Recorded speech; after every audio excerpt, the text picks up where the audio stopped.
In the news, President Muhammadu Buhari in South Korea reaffirmed Nigeria's commitment to stabilizing the country's democratic system. Elon Musk completes $44 billion Twitter takeover. IBADAN, Oyo State AGOG ahead of Nigeria-Tanzania clash in the Olympic qualifier. And Adele says she will study English literature degree after Las Vegas shows. This is the MLC TV News Hour, reaching you live from the city of Lokoja, the Confluent State of Nigeria. I am Khadijat Mohammed. The President Muhammadu Buhari in Seoul, South Korea, reaffirmed Nigeria's commitment to stabilizing the country's democratic system. Speaking during his meeting with the Speaker of the National Assembly of the Republic of Korea, Kim Jin-pyo, on the sidelines of the World Bio Summit 2022, the President declared that the successes achieved in the recent off-season elections in Anambra, Ekiti and Osun states confirmed that the people of Nigeria have approved the democratic form of government.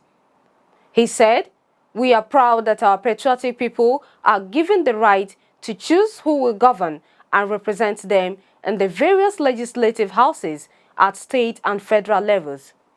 The Nigerian leader praised the introduction of technology, especially the use of permanent voter cards, for his eventual success at the polls, while noting that the diversities introduced by the colonial history of Nigeria, unlike in Korea, have not made governance easy. Describing the signing of Memorandum of Understanding between the NNPC Limited and Daewoo Group for the rehabilitation of the Kaduna refinery, which took place shortly before the President's visit to the Parliament, as very significant. He also commended the resourcefulness of the Korean shipping industry and thanked the host government's assistance towards the rehabilitation of Nigeria's infrastructure. Declaring that Nigeria was trying to be self-sufficient in many areas, President Buhari affirmed that good education and health were critical and fundamental to the state of development. Earlier in his welcome remarks, the Speaker thanked President Buhari for his first visit to the Korean Parliament and commiserated with Nigeria over the havoc caused by floods. Describing Nigeria as a cultural powerhouse rich in population, natural resources, and high GDP, Jin-pyo said the Korean Parliament valued its relationship with Nigeria and loved to see increased people-to-people interactions. The Speaker expressed his government's readiness to assist Nigeria in human capacity building, while requesting for support as Korea planned to host Expo 2030 in Busan, adding that he believed many Nigerian companies would attend. He thanked the Nigerian president for addressing the World Bio Summit and commended Nigeria's choice as a manufacturing hub for vaccines, with Korea ready to provide requisite staff training. Kogi State Governor Yahya Bello inspected ongoing construction projects at the Confluence University of Science and Technology, Osara. Bello expressed satisfaction with the level and quality of work done in the institution and described the quality of work on the ongoing project as what he called GYB standard. He also ordered the immediate reconstruction of the Ageva Basic Health Center, which was established by the then Kwara State government before the creation of Kogi State. Our reporter has more. The first project inspected in the Confluence University of Science and Technology of Sarawa many structures as presently under construction. Recall, COSTECH was first launched in 2020 and subsequently enrolled its first set of students, matriculating over 200 students in November 2020. In the quest to have a standard university with a conducive environment for learning to take place, Governor Yahya Bello has embarked on building world-class structures for the institution. He said his government will not compromise on quality as he took a tour of the university. He expressed satisfaction with the contractor as well as commended the Vice Chancellor of the institution, Professor Salawi Sadiku, for not compromising and following up on the projects to ensure quality delivery.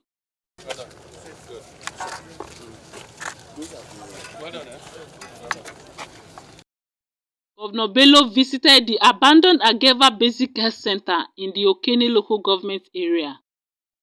The health center was built when Kogi State was part of old Kwara State, and ever since the creation of Kogi State, the health center has never received attention of government until Governor Yaya Bello visited. We are showing them the 16 years of PDP administration in Nigeria and indeed in Kogi State. The road to this particular point, even if you carry Okada, that is machine, you will think twice before you come here. No, so. These are their signature, and we are going to show them that we are different. And gave instant order for the reconstruction to meet the yearning of the people in time of quality healthcare delivery.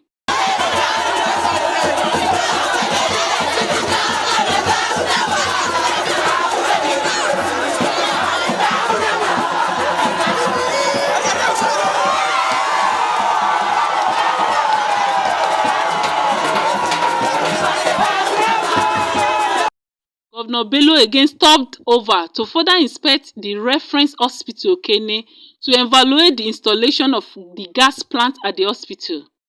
After the inspection, the governor was pleased, said the gas plant can serve the entrance North Central and Nigeria at large.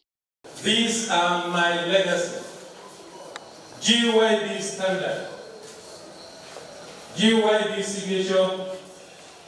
This is what PDP are allergic to. According to him, the oxygen plant is 95% completed, while the hospital is 98% completed, and it will be ready for commissioning in a couple of weeks. Governor Bello said that the APC administration is the best that has happened to the state, saying no going back to the old. We're satisfied with the level of job so far. The job is 98% completed. In the next few weeks, we shall commission this hospital, and so many activities will be taking place here. Job creation, healthcare delivery, and so on and so forth. This is our legacy. This is APC legacy. This is GYB legacy. This is what PDP does not want. These and many more are what we are going to be replicating across the state and across this nation under Bola Ahmed Tinubu's administration and under my leadership. This is what PDP does not want. This is why they are afraid. They are scared of us. We will never allow them to take us to the dark days. He advised the people and politicians to shun violence as Nigeria prepares for the 2023 general election. Kogi is APC, APC is Kogi State. And we are going to conduct ourselves in a very civil manner, in a peaceful manner, in a manner that we are going to have a resounding victory. We are not going to allow the dark days of brigandage, thuggery, and killing. We will not allow it in our land. If they come in a hard way, they will hit the rock. As is custom, he visited the Ohinoi of Ebira land before he returned to the state capital, Lokoja, his administrative house. Esther Michael reporting for MLC TV. Lagos State Governor Babajide Sanwo-Olu on Thursday revealed that the state will borrow 350 billion naira to fund the 2023 budget. The governor had presented a budget of 1.69 trillion naira to the State House of Assembly for approval for the 2023 fiscal year.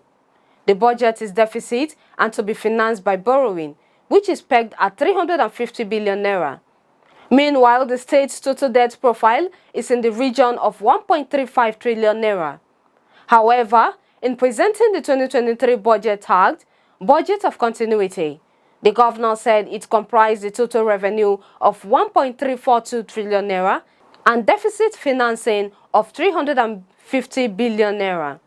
The budget comprises total internally generated revenue of 1.108 trillion naira and total federal transfer of 234 billion naira. Sanwo-Olu added that the budget has a recurrent expenditure of 759.958 billion naira, comprising total overhead cost of 403.653 billion naira, total personnel cost 247.295 billion naira, and recurrent debt service of 109.009 billion naira.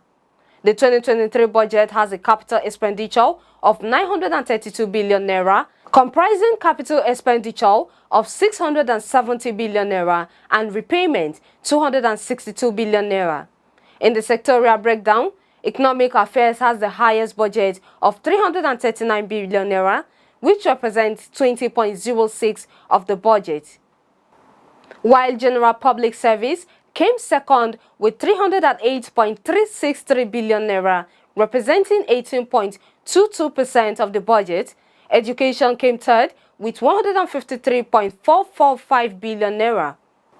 The Lagos State Governor Babajide Sanwo-Olu has assured citizens of the investment of his administration in methods to tackle natural and man-made disasters such as floods and fire. Sanwo-Olu gave this assurance on Thursday during the inauguration of 62 newly purchased firefighting vehicles and the personal parade of 435 firefighters at the Lagos House in Alausa, Ikeja. He said the newly acquired and high-end firefighting equipment is a heartwarming development which comes with the increased need to step up efforts in the areas of the safety of lives and properties, as well as a timely response to emergencies. In his remarks, the Speaker of the Lagos State House of Assembly, Mudashiru Obasa, said fire incidents can be very disastrous, leading to the loss of lives and properties. He commends the governor for having the foresight and readiness to protect the lives of the state's citizens. On politics, Kogi State Governor Yahya Bello has charged members of the All Progressives Congress (APC) campaign council in the state to work hard for the victory of the party's candidate in the 2023 general elections. Governor Bello gave the charge while inaugurating the council at the Glass House, Government House, Lokoja. He urged the members of the campaign council to be united for the success of APC in the general elections. Our reporter, Faith Abdulgafar, has more. According to Governor Yahya Bello, the members were selected because of their track record, good character and integrity, advising them to embark on issue-based campaigns to achieve success. Governor Bello affirmed that his administration has done so well. In Kogi State, we have been able to try within our means to touch lives, starting from securing the state and ensuring that everybody sleeps with his two eyes closed. In Kogi State, we have been able to bring about good governance. In Kogi State, we've been able to touch various local governments in one way or the other. In Kogi State, we have practiced fairness, equity, and justice. In Kogi State, we have been able to train and mentor leaders. In Kogi State, APC have been able to lead, and we're still putting our footprints on ground. And you can feel the difference between APC and other political parties, especially the previous political party who held us down. In Kogi State, we have been able to try to put the old, treacherous, painful past behind us. Let nobody, let no one in the name of politics come to Kogi State to remind us of the ugly past. Let no one, either amongst us, think that you can do otherwise. My eyes are there. He assured the campaign council members that the available resources will be used for the campaigns. He warned against anti-party activities, saying anyone caught will not be spared. APC from top to the bottom. Do otherwise. Your doing otherwise will not stop the victory. otherwise, what did I say? We're not solve the victory. And then be prepared to face the consequences. Nobody should test our goodwill. Nobody should test our resolve. We have resolved that APC is Kogi State and Kogi State is APC. He urged all APC candidates at all levels to emulate the party's presidential candidate Asiwaju Ahmed Tinubu and his running mate Kashim Shettima, who are popular across the country, by marketing themselves to the people. In their goodwill messages, the senator representing Kogi East, Jubrin Issa Echocho, Speaker of the State House of Assembly, Prince Matthew Kolawole, and the APC senatorial candidate for Kogi Central, Engineer Abubakar Ohere, promised to do all within their power to ensure the victory of the party in the next year's general elections. Every candidate has his or her strength, but more importantly, his or her flaws. The candidates, we all need to work on our flaws preparatory to the election. Nobody is perfect. I have my own flaws, multiple flaws, and I will work on them. And I employ all the other candidates to work on their flaws preparatory to the general election. The election is still 4 months to come, but we have a lot to do. We in Kogi West, particularly we from Okun Extraction, we must come together to ensure we deliver this in the forthcoming election. You are an achiever. You have worked. And going forward, Your Excellency, you extended all this reach to all the flanks of Kogi State. By the judgment of those who are versed in politics, you are a builder. Your Excellency, you are a performer. Your Excellency, you are an achiever. Your Excellency, you are a mentor. Your Excellency, above all, you are a leader. The one we are going into now, Your Excellency, by your permission, and of course, by the show of force, political force, that you have been showing over time, and even that of yesterday, Your Excellency, I have no doubt in my mind that Kogi Central is going to be 100%. The Deputy Governor, Edward Onoja, also the party chairman, Abdullahi Bello, promised to deliver. And you are the leader of APC in Kogi State. And like you have charged us, all the candidates are the product of who? Alhaji Yahya Bello. So when you think Echocho, think who? Yahya Bello. When you think Ohere, think who? Yahya Bello. When you think Karini, think who? Yahya Bello. Your Excellency, we thank you. You have made the job easy for all of us, and we believe that we will deliver. I want to specially thank the candidates for agreeing to make the job even more simpler for us by going to first market yourself. The greatest strength of marketing yourself is humility. We are going to sweep it clean. Governor Yahya Bello is the chairman of the State Campaign Council. The Deputy Governor, Chief Edward Onoja, Deputy Chairman 1, State APC Chairman Abdullahi Bello, Chairman 2, while the Chief of Staff, Abdulkarim Jamiu Asuku, is the Director General of the Campaign Council. Others in the council are Alpha Momo Rabiu as Deputy DG East, Abubakar Suberu Adagu, Deputy DG Central, David Ayedigbon, Deputy DG West, with the Secretary to the State Government, Folashade Ayo Ade, as Secretary Campaign Council. Faith Abdugafar reporting for MLC TV. The Independent National Electoral Commission, INEC, says about 23 staff of the commission are currently facing disciplinary action for carrying out multiple registrations of fake voters during the continuous voter registration exercise. Chairman of INEC, Professor Mahmoud Yakubu, made the revelation on Thursday during a quarterly consultative meeting with the media at the Commission headquarters in Abuja.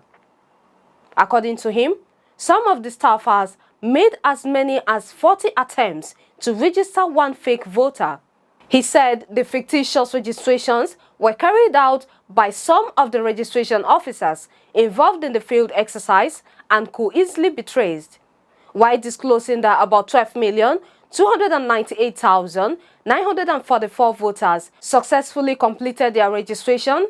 The chairman, however, observed that after a rigorous cleaning up of the data using the automated biometric identification system, a total of 2,780,756 registrations were identified as ineligible and invalidated from the record. According to him, the affected persons involved are in double or multiple registrations and underage or outright fake registrations that fail to meet set requirements.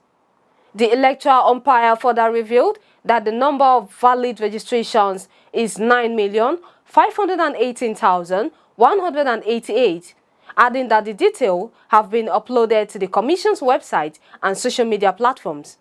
Ruling out the possibility of using an incident form during the 2023 elections, Yakubu insisted that the voters would only be accredited through the Bimodal Voter Accreditation System, BVAS, while noting that the deployment of technology has significantly improved the credibility of the election and electoral process. Yakubu assured that the Commission will continue to leverage technology so as to build confidence in the minds of Nigeria. We go on a short break. We'll be right back. Get human interest stories right here on MLC TV with entertainment, sports, business, culture, tourism, and fashion news stories all featured on MLC TV. Not forgetting political and current affairs news, state and federal government and people's matters will be discussed regularly on MLC TV. MLC TV, your one-stop online destination for unbiased, accurate news, entrepreneur ideas, and youth matters to the rest of the world. MLC TV, reaching everywhere, informing everyone. Welcome back.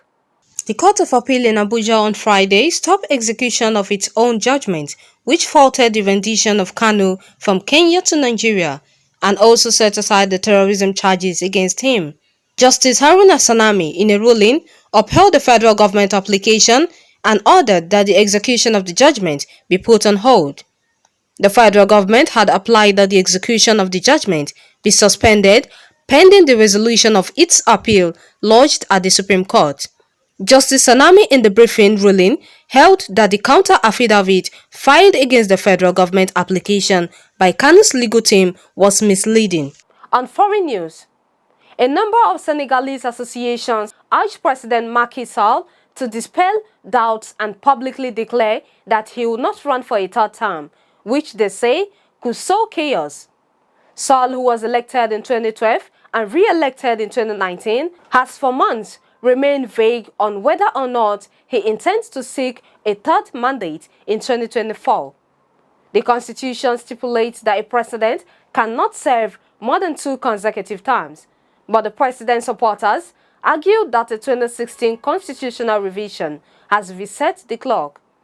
The opposition promises fierce resistance if Sall, who is currently president of the African Union, does seek another term. In a statement, human rights and democracy organizations pointed to the particularly tragic consequences of attempts to force third terms elsewhere in Africa, an issue that in Guinea and Ivory Coast has led to explosive violence. The non-governmental organizations said they wanted to avoid the scenario of chaos in a country known for political stability compared to the rest of the region. In 2012, former President Abdoulaye Wade's candidacy for a third term of office provoked violence that left several people dead. They also referred to past statements and commitments made verbally or in writing by Sall himself. noting that he had fought against Wade's attempts at a third mandate a decade ago. In that struggle, Saul was the main beneficiary, they said. The world's richest man, Elon Musk, has completed his $44 billion takeover of Twitter, according to US media and an investor in the firm. He tweeted the bird is free in an apparent reference to the deal closing. A number of top executives, including the boss, Parag Agrawal, have reportedly been fired. It brings to a close a saga that saw Twitter go to court to hold the multi-billionaire to the terms of a takeover deal that he had tried to escape. Twitter has not yet confirmed the takeover, but an early investor in the company told the BBC that the deal had been completed. Musk, a self-styled free speech absolutist, has been critical of Twitter's moderation policies, and the news will be greeted with mixed feelings by Twitter users and employees.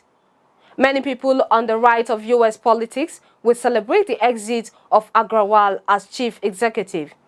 They view people like Agrawal and his predecessor, Jack Dorsey, as liberals who are curtailing free speech. They also think that under their stewardship, Twitter has censored conservative voices, an accusation that Twitter denied. Agrawal, Chief Financial Officer Ned Segal, and the firm's top legal and policy executive, Vijaya Gade, are no longer with the company, according to US media reports. Agrawal and Segal were escorted out of Twitter's San Francisco headquarters after the deal closed. The Reuters news agency reported. Twitter co-founder Bill Stone thanked Agrawal, Segal, and Gade for their collective contribution to the business. On sport,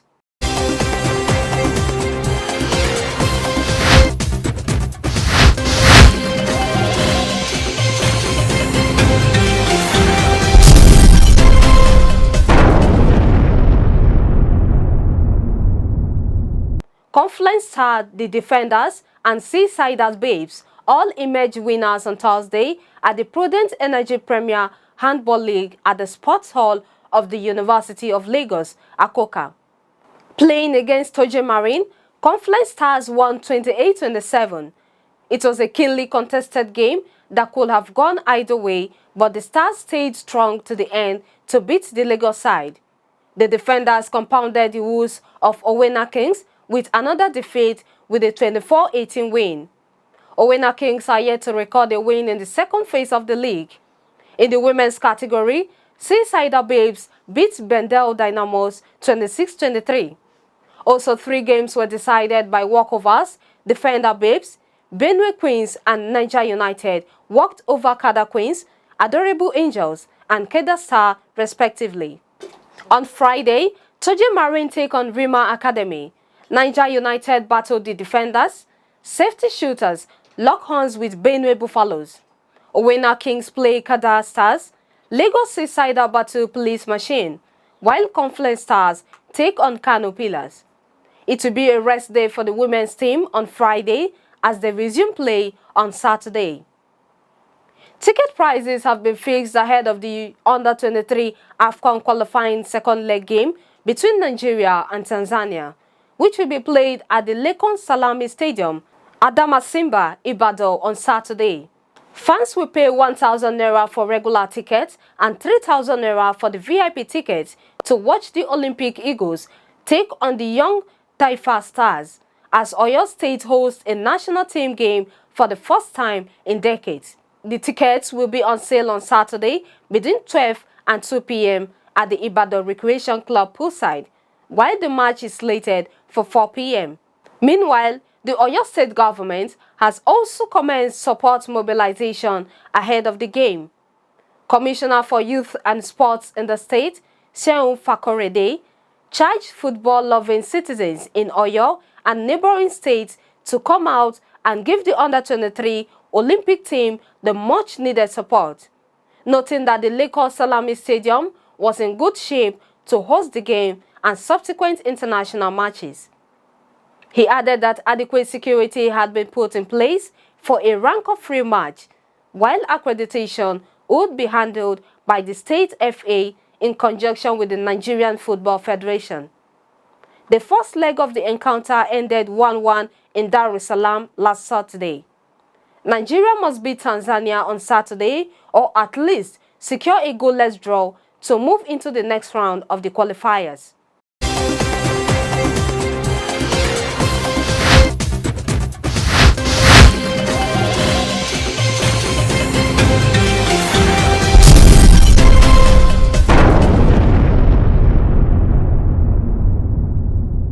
Also on entertainment,